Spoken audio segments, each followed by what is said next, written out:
Chị nấu mùi con cá đây.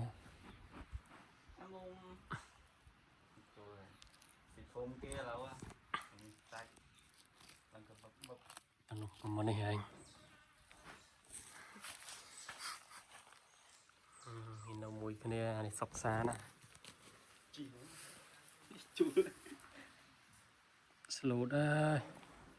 Prim đai đừng bữa phục với em đang nói na đây. Phục với nó. Hơi rồi. Nó được mai bát nó được côn.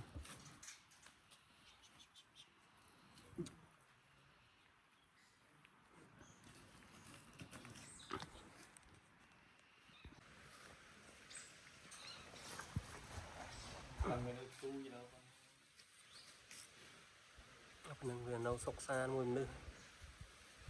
Lên về nấu prey bánh thùng tính rồi lên tận ra đây.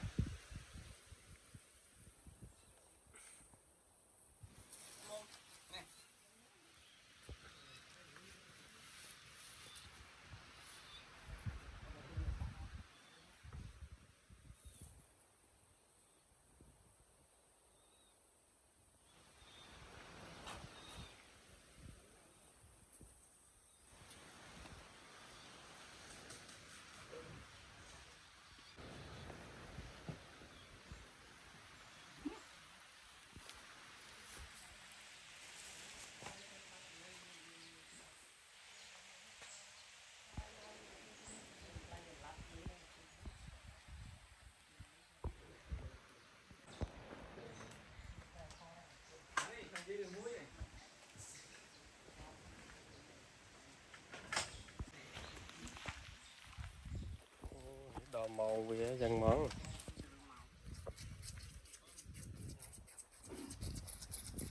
Trời mà heo đo là vậy chứ.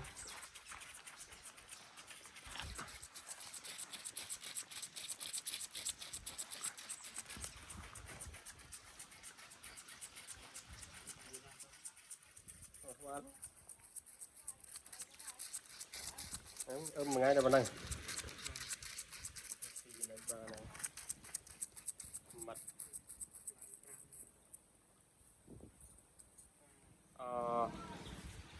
có như rốt rồm lư quá. Baby. To à. Baby. Đây. Đừng đo đó này. Tiếp tục lùi mà âu nè.